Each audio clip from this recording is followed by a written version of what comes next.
Ah, eu queria que o Palmeiras contratasse tal jogador. Pô, não fiquei feliz com a contratação desse jogador. Esse jogador não tem o tamanho do Palmeiras. Todas essas são frases que a gente, como torcedor do Palmeiras, já falou alguma vez ou já ouviu alguém falar e tem sido constante discussão nas lives que eu participo lá no Não Importa o Que Digam. Constante discussão em qualquer grupo de WhatsApp de palmeirense e em qualquer outra live que você possa ver. Com certeza vai ter um debate desse no chat ou entre os integrantes da bancada a respeito das contratações do Palmeiras, de como o Palmeiras funciona, a respeito das renovações dos jogadores e tudo mais. E agora, de uma vez por todas, eu acho que a gente vai conseguir entender isso. Não tô dizendo que a gente vai concordar, talvez você não concorde, mas a gente vai entender isso e nada melhor do que ouvir da boca de quem trabalha lá dentro. Então, sejam muito bem-vindos a mais um vídeo aqui no canal do Manga. Quem fala com vocês é o Manga. E eu quero pedir para vocês uma atenção especial aqui no conteúdo de hoje, nesse vídeo de hoje, porque eu acho ele muito esclarecedor, eu acho que ele vai dar uma clareada nas ideias, no que a gente tinha de dúvida a respeito de como o Palmeiras conduz esses negócios, tanto de renovação, de contratação, quem busca jogador, quem não busca e tudo mais. E a gente vai poder debater bastante ao respeito disso. Não sei se a gente vai concordar com o que o Cícero vai falar aí, mas a gente pelo menos vai saber o que eles pensam. Então bora pro vídeo, e pedir pra você deixar o like, que isso ajuda demais e impulsiona o conteúdo. Então bora lá, bora começar. Primeiro, essa entrevista aqui acontece no canal do Duda Garbi, tá? Todos os créditos ao canal do Duda Garbi. Depois você vá lá, assista o conteúdo na íntegra. Ele faz esse assado, né? É um assado e o papo de futebol, né? Assado é churrasco, né? Como ele é gaúcho e tudo mais, acredito que ele é lá do sul. Eles chamam de assado, né? E, cara, se inscreva no canal do cara, acompanhe o conteúdo dele, porque é muito interessante, e assista principalmente se você for palmeirense, ou mesmo se você não for, tá? Assista essa entrevista do Cícero Souza, que é o gerente do Palmeiras. Assista na íntegra lá pra você entender, porque ele vai falar muito mais coisa do que o trecho que eu trago aqui, mas eu acho que o trecho que eu trago aqui é muito crucial pra bastante discussões que a gente tem nos canais de Palmeiras. Então, créditos totais aí ao Duda Garbi pela entrevista. Parabéns, Duda. Excelente entrevista, tá bom? Bom, vamos lá. Primeiro eu quero trazer esse recorte aqui, que ele pergunta como vocês não se cansam, como vocês não ficam satisfeitos tendo ganhado tudo. E aí dentro disso eu vou trazendo alguns pontos aqui, vocês vão entender qual que é o princípio desse vídeo. Bora lá? Como é que vocês não são satisfeitos, cara? Eu acho que é a junção do modelo de gestão com o perfil dos profissionais. Modelo de gestão, você estabeleceu objetivos. O departamento de futebol do Palmeiras tem 4 grandes objetivos. Técnicos, que são as conquistas. Financeiro, que é a organização estrutural para você tocar um CT, as suas logísticas, o seu elenco. Formação, o Palmeiras se propõe a ser um clube formador. E imagem, vender a imagem de um clube moderno. Vender a imagem de um clube vencedor. Então esses 4 objetivos, em qualquer sala, em qualquer departamento do nosso CT, estão lá estampados na parede diariamente. Para que mais que você ganhe, você saiba que aquilo ali é o grande objetivo daquele clube. Eu vou dando uma parada aqui, rapaziada, até para tornar dinâmico. Mas a gente tem falado a respeito dessas coisas, né, estampadas na parede, em quadros, na entrada e tudo mais. Aquele lance do mantra que tinha o ano passado e esse ano tem um novo também. Então, tudo isso está explicado aqui nessa fala do Cícero. Eles entendem que quanto mais você bater nessa tecla, reafirmar quais são os valores, a visão, a missão do clube, o que aquele clube prioriza, mais aquilo fica enraizado no funcionário, no jogador, em quem trabalha no clube, tá? Então tá explicado por que em toda a parede lá do Palmeiras você vai ver um quadro falando aquilo, ou você vai ver uma escrita na parede lembrando do porquê eles estão fazendo isso e tudo mais, tá? Então isso explica bastante. Bora dar continuidade aqui.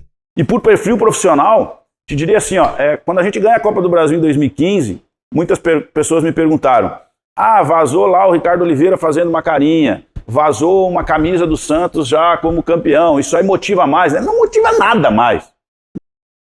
Aqui eu discordo um pouco dele, tá? Eu discordo um pouquinho dele. É claro que eu entendo que o que ele vai falar é que o jogador tem que estar motivado sempre, porque tem que querer a medalha, tem que querer o troféu e tudo mais. Chegou numa final, o cara tem que estar motivado.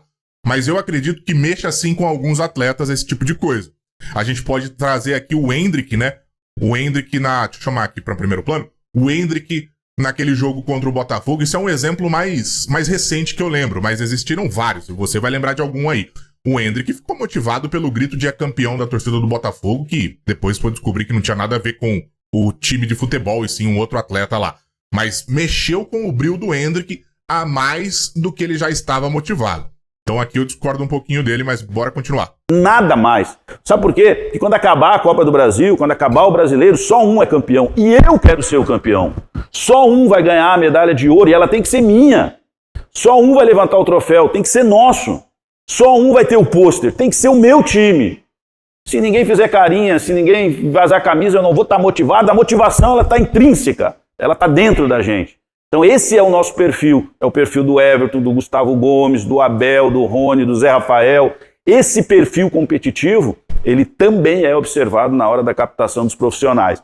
E hoje a gente é liderado por uma presidente que tem o mesmo perfil faminto, perfil sedento de vitórias.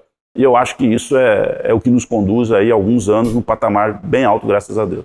Mas assim, é difícil identificar isso sem conhecer o atleta. Ou seja, o Cícero faz parte de um processo, né? Existe o executivo, né? Que é o... Ó, aqui é importante, tá? Pra gente entender quem é quem. Antes foi importante também ele ressaltar os perfis dos atletas, tá?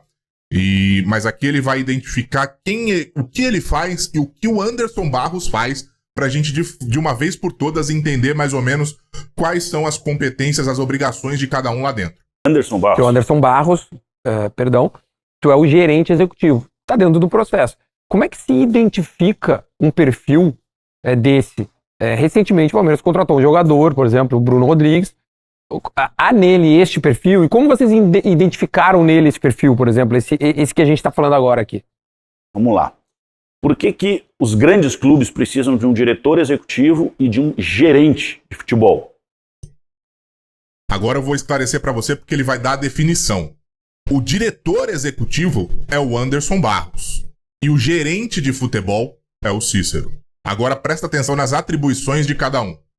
O diretor executivo valida a nível estatutário, presidencial, as grandes metas, os grandes objetivos, como eu falei, e se relaciona com o externo.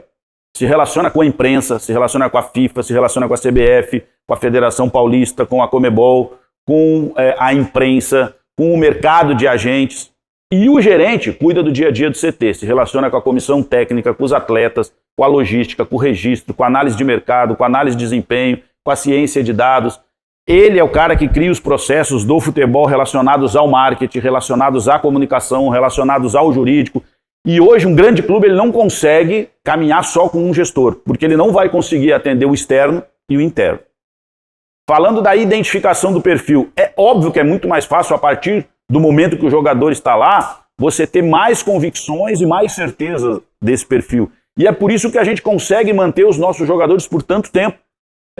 Neste instante que eu estou Presta atenção. conversando aqui contigo, nós temos 9 jogadores com mais de 200 partidas no Palmeiras. É porque a gente detecta que jogadores como Luan, como Marcos Rocha, como Mike, além dos que eu já citei antes, eles dão essa sustentação de competitividade.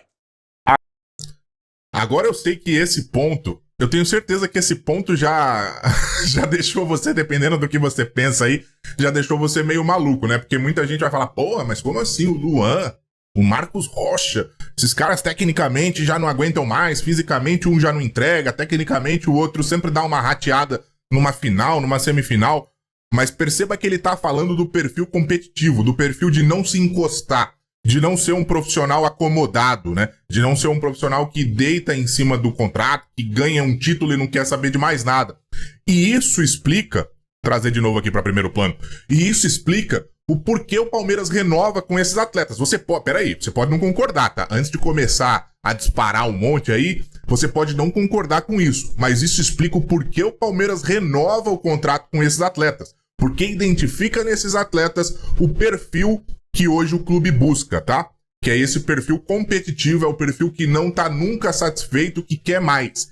Então pode ser que, tecnicamente, e ele vai falar disso logo depois no segundo cortezinho, tá? Eu sei que o vídeo é um pouquinho mais longo, esse vídeo com cara de live, né? É um pouco mais longo, mas, cara, é um conteúdo muito bacana e explica demais. Então, aguenta aí que logo logo já tá no fim aqui.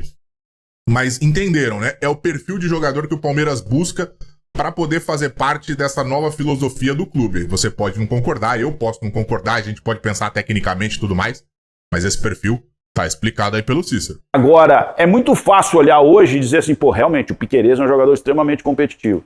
Pô, o Vanderlan realmente é um jogador extremamente competitivo. Como você citou aqui o Bruno. Nós entendemos que, aliado ao espírito competitivo, existe uma característica de jogo que nos atenda. A característica tem que atender dois viés. Primeiro, futebol total. O jogador tem que estar inserido na ação ofensiva e defensiva, Presta ou ele não atenção. serve ao nosso clube. E dois, ele tem que ser um jogador de conceitos modernos. O brasileiro caminhou muito. Então, o jogador hoje, para entrar no radar do Palmeiras, primeiramente para ser cobiçado pelo Palmeiras até partir para o segundo estágio, que tá na continuação do videozinho aí que eu vou mostrar, precisa ter esses dois conceitos: participar do jogo total, fase defensiva e fase ofensiva, construção e destruição do jogo. O jogador precisa participar, tá? E além disso aqui, ó, vou até voltar para ele poder falar aqui de novo, ó. Jogador extremamente competitivo. Como você citou aqui o Bruno. Nós entendemos que, aliado ao espírito competitivo, existe uma característica de jogo que nos atenda. A característica tem que atender dois viés. Primeiro, futebol total. O jogador tem que estar inserido na ação ofensiva e defensiva, ou ele não serve ao nosso clube. E dois, ele tem que ser um jogador de conceitos modernos. O brasileiro caminhou muito tempo acreditando na individualidade, e isso nos sustentou competitivamente muito tempo. Mas depois que o Brasil é tricampeão em 70, Duda, e o mundo volta os olhos ao Brasil, ele percebe que éramos competitivos por sermos melhores tecnicamente, por dominarmos melhor, passarmos melhor, conduzirmos melhor. E ele entendeu que ele precisaria de algumas gerações para desenvolver a sua técnica. Afinal, o brasileiro nascia com uma bola. Era considerada a pátria de chuteiras, o país do futebol. Os jovens dos 6 aos 12 anos, na década de 70, jogavam diariamente, 3, 4 horas. Com o mais velho, com o mais novo, de pé descalço, de quichute, na chuva, na grama. E isso trazia a resolução dos problemas do jogo e o desenvolvimento da sua técnica. O europeu, percebendo que gastaria algumas gerações para ser técnico, criou outra escola, a escola de organização coletiva, a tática. Criou outra escola, a da valência física, para tirar o espaço da nossa técnica. E me parece que o brasileiro ele acredita ainda só nessa questão individual. A gente individualiza um esporte que é coletivo. E no perfil do Palmeiras, a gente quer jogadores de conceitos coletivos, que acreditem na amplitude, na profundidade, na compactação, nas transições. Então não só o Bruno, mas como todos os jogadores e todo mundo que trabalha lá, o Cebola, o Rogerião, o Abel, o João Paulo, coordenador da base, possui esse perfil de acreditar tanto no futebol total quanto nos aspectos e nos conceitos coletivos. A identificação. Esse é o primeiro trecho, tem só mais um trechinho, é curto, prometo aí. Aproveitar para você, se você chegou até aqui, deixa o dedo no like. Se você não é inscrito no canal, se inscreva e ativa o sininho das notificações, tá? Mas perceberam aí? Palmeiras hoje ele tem uma filosofia muito bem definida, o coletivo. Eu, sinceramente, eu vou confessar aqui para vocês que quando eu tava ouvindo e assistindo essa entrevista aí, do Duda junto com o Cícero, eu fiquei meio reticente em aceitar esse ponto.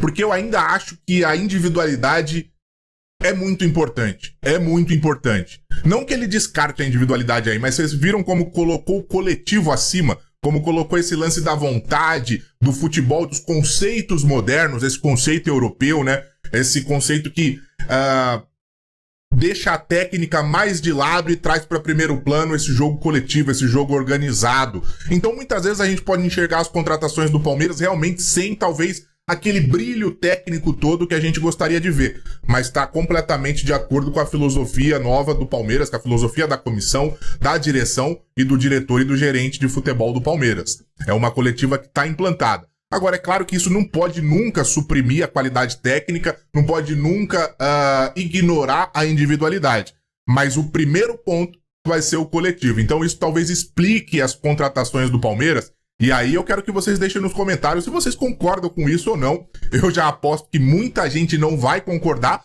mas pelo menos a gente começa a entender. A gente pode não concordar, pode discordar, e a discussão é válida, o debate é válido, mas acho que a gente pelo menos tem um entendimento agora do que eles pensam. Agora esse trechinho é bem mais curto aqui, tá?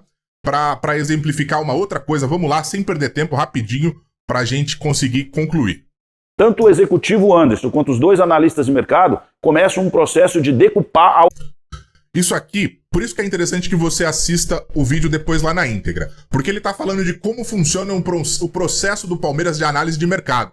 Mas aí ele já chega no ponto em que toda a triagem já foi feita, todo o processo já foi iniciado e tá na parte final já desse processo. E essa parte final é muito interessante pra gente entender o que o Palmeiras observa também num jogador, o que tem sido muito importante pro Palmeiras observar no jogador antes de contratar. Operação. Quem é o agente, tempo de contrato, valor de multa, lesões na carreira, histórico de rede social, entender o que é a prioridade desse jogador, o que é o foco desse jogador, entender quem está ao redor dele atrapalha ou ajuda a sua carreira. Veja que o processo é complexo e as pessoas elas acham que no Grêmio, que no Inter, que no Corinthians, que no Atlético Mineiro, que no Palmeiras, está na cabeça de uma pessoa contratar jogadores. Precisa de um pouquinho de processo. Então, esse aqui coloca pra gente o que o Palmeiras também observa. Vocês viram? O Palmeiras olha até a rede social do atleta pra entender como é que é o dia a dia dele, quem convive com ele, quais são as preferências, os gostos, as atividades desse atleta. O Palmeiras tá cada vez mais ligado nessa parte humana. Lembra da Patrícia, da pergunta da Patrícia Orico? Inclusive, visite o canal da Patrícia Orico se você não conhece. Muito competente, inteligente demais, sabe muito de futebol. E na pergunta que ela faz pro Abel a bola de prata, ela destaca, na verdade, essa qualidade de humanização. E olha como o Palmeiras está cada vez mais ligado ao lado humano do atleta, para saber o que esse atleta faz, o que ele gosta, o que ele não gosta. Será que esse é um cara disciplinado, não é? Então, cara, eu concluo aqui que tá bem explicado os processos, tá bem explicado por que o Palmeiras valoriza os atletas que estão lá e o perfil que o Palmeiras busca. E tá explicado o que a gente pode esperar desse Palmeiras. A gente pode discutir, e é isso que eu quero saber de vocês nos comentários. Se vocês estão felizes com esse tipo de processo, se vocês entenderam, se vocês têm algum contraponto pra colocar, se vocês discordam de alguma coisa, mas fato é que ficou explicado pra gente o que o Palmeiras prioriza. E cada vez menos a gente vai ver jogadores talvez descompromissados, ou jogadores totalmente com um perfil ao contrário desse focado, dedicado. Pode ser que aconteça. Porque se você assistir na íntegra, ele fala que muitas vezes você vai acabar errando. Porque o futebol permite isso. Você está lidando com pessoas. De repente o cara parece uma coisa, mas é outra. Mas o Palmeiras tem feito um estudo para minimizar isso. Gente, o vídeo é longo, com essa cara de live, eu sei que é longo, mas eu tinha que trazer esse conteúdo na íntegra aqui para vocês, esse conteúdo total assim para vocês, muito recheado de informação. Espero que você tenha gostado. Se gostou, deixa o dedo no like. Não esquece de comentar com a sua opinião, porque eu leio, tá, as opiniões lá e às vezes me fazem refletir. E quando, na medida do possível, eu respondo a maioria delas. E se inscreva e ative o sininho das notificações se você não for inscrito. E hoje tem live no Não Importa o Que Digam, fechou? Um abraço, até a próxima. Valeu!